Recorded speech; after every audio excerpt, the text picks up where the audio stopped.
tous, j'espère que vous allez bien. Le soleil est enfin au rendez-vous et qui dit soleil dit apéro et cocktail. Pour ce week-end, j'ai eu envie de partager une recette d'apéritif que j'ai trouvée dans le dernier magazine Saveur Thermomix. Nous allons réaliser un pain plat au parmesan avec un pesto d'oignons nouveau. Et pour bien sûr arroser notre apéro, nous allons réaliser un cocktail de pommes, fraises et gingembre. Allez, c'est parti!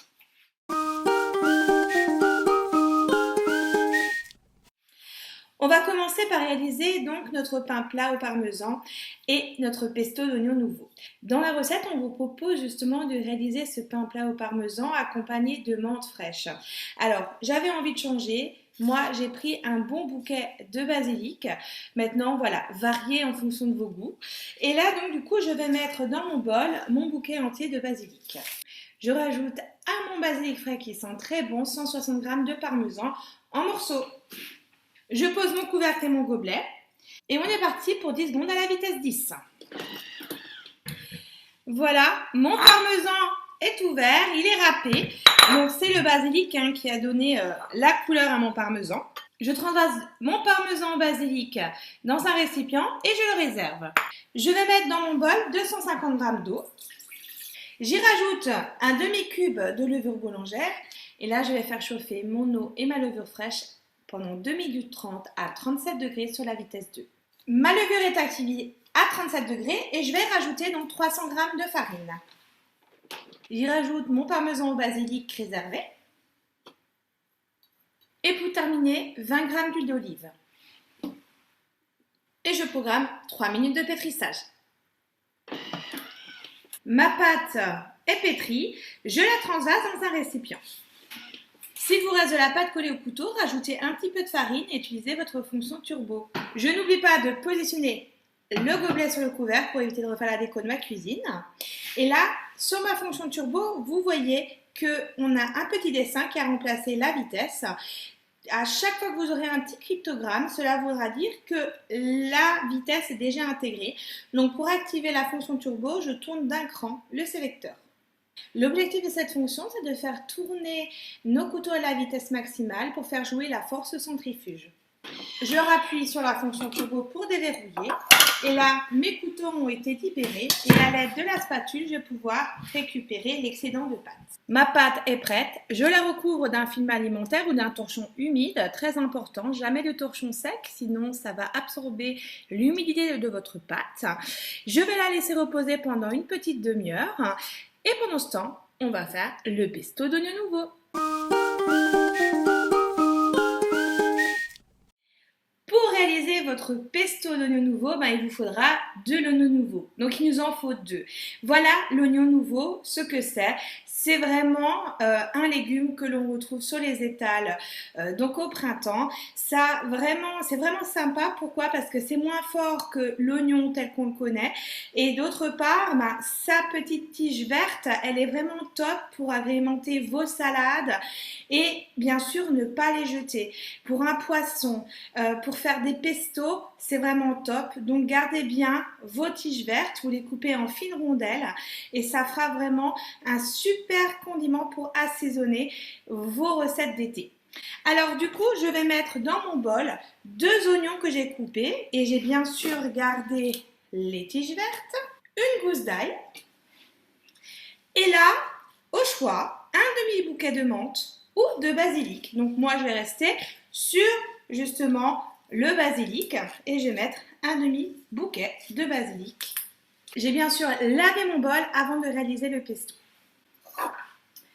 Je mets mon couvercle et mon gobelet et on va mixer le tout 5 secondes à la vitesse 5.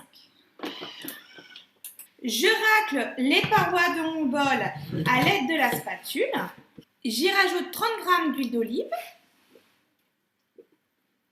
J'y rajoute une pincée de sel et une pincée de poivre. Et là, on mixe à nouveau le tout 5 secondes à la vitesse 3.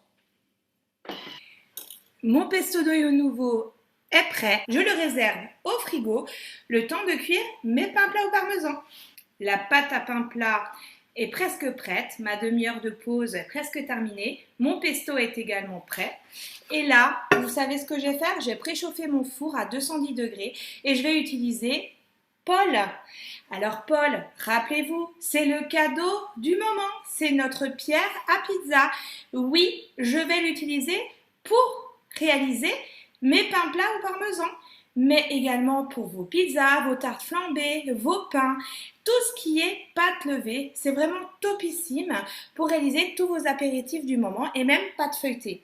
L'avantage de cette plaque en grès naturel, elle va vous permettre d'avoir aussi bien du croustillant que du moelleux. Et alors, elle se patine avec le temps, je l'ai déjà bien utilisée parce que franchement, elle est géniale, elle est grande, elle prend la largeur du four et vous pouvez faire de belles et grandes pizzas.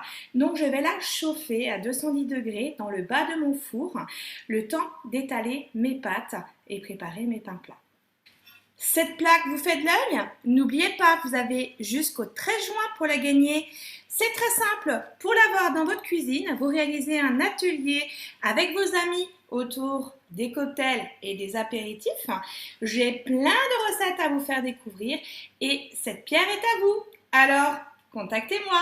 Du coup, c'est parti pour un préchauffage à 210 degrés. Au bout d'une demi-heure, ma pâte a vraiment très bien levé. En plus, elle a une jolie couleur verte due au basilic. Pour la menthe, ce serait la même chose. Je la transvase sur mon plan de travail fariné pour la façonner. Alors, mon pâton, j'ai quand même rajouté un peu de farine. N'hésitez pas parce qu'elle collait quand même un petit peu à ma pâte. Ça peut arriver. Je vais ici couper ma pâte en 4 pâtons. On essaye que ça soit à peu près équivalent. Et mon pâton que je farine pour éviter que ça ne colle, je vais l'étaler en un rectangle de 30 cm environ. Ce rectangle, je le dispose sur une plaque recouverte d'un papier de cuisson. Je prends un autre pâton et je fais pareil. Une fois que mes 4 pâtons sont donc bien étalés en un rectangle d'à peu près 30 cm, je vais étaler une partie de mon pesto sur chaque pâton. Alors chez nous, on aime bien quand ça pique, alors j'ai rajouté un petit peu de piment d'Espelette. Voilà, mes 4 pâtons sont prêts, j'en ai déjà au four. Une fois que vous avez recouvert vos pâtons d'un petit peu de pesto de nos nouveaux, et vous les mettez au four pendant 15 minutes. Alors, petite idée aussi, si vous voulez garnir vos pains plats au parmesan, donc de légumes, en ce moment, on a les asperges vertes. Vous les précuisez un tout petit peu à la vapeur, 10 minutes, et puis vous les mettez sur votre pain plat avec le pesto. Ça se mariera à merveille. Et en avant pour l'apéro!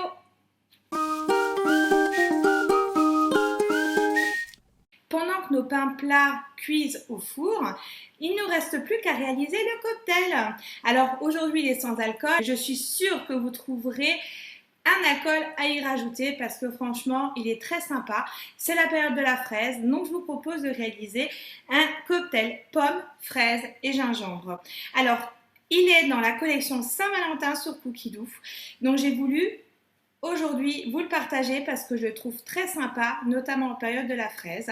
Je trouve ce cocktail très sympa. Vous rajoutez un petit peu de liqueur de fraise ou bien de liqueur de sureau. Il y a plein d'idées. Je suis sûre que vous trouverez un petit coup de rhum ou de vodka. Ça fera très bien l'affaire. Ou sans alcool, ça ira également. Après avoir lavé mon bol, je vais mettre dans mon bol 240 g de jus de pomme. Mais comme j'ai des amis qui viennent prendre l'apéro tout à l'heure, je vais faire x2. Ici, on nous demande de rajouter 70 g de fraises congelées. Alors, en ce moment, nos fraises sont fraîches. Moi, j'en avais encore au congélateur, donc je vais les mettre congelées. Mais vous pouvez très bien mettre l'équivalent de 200-250 g de fraises fraîches et rajouter des glaçons pour apporter de la fraîcheur à votre cocktail. Donc, moi, je ne mettrai pas de glaçons. Je vais rajouter donc l'équivalent de 200 g de fraises.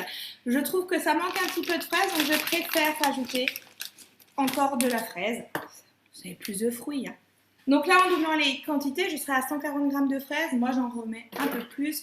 Je vais atteindre les 200 g. Et du coup, pas besoin de glaçons puisque mes fraises sont surgelées. J'y rajoute le jus d'un citron vert. J'y rajoute une cuillère à café de gingembre moulu. Moi, j'en ai plus. J'ai encore un peu de gingembre pelé au congélateur, donc je vais mettre ça à la place. Et là, on est parti pour 30 secondes à la vitesse 10. Au bout des 30 secondes de mixage, si je trouve que mon cocktail est un peu épais, je rajoute de l'eau ou un peu de rhum, de la vodka, hein, voilà. Là, j'ai rajouté un tout petit peu d'eau puisque, souvenez-vous, j'ai mis plus de fraises. Et je transvase soit dans les verres à cocktail. Moi, je vais les mettre au frigo. Je transvase le tout et la belle couleur. Vous pouvez faire infuser des feuilles de menthe aussi dedans ou restons dans le basilic. Il y a plein d'idées et je vais réserver au frigo.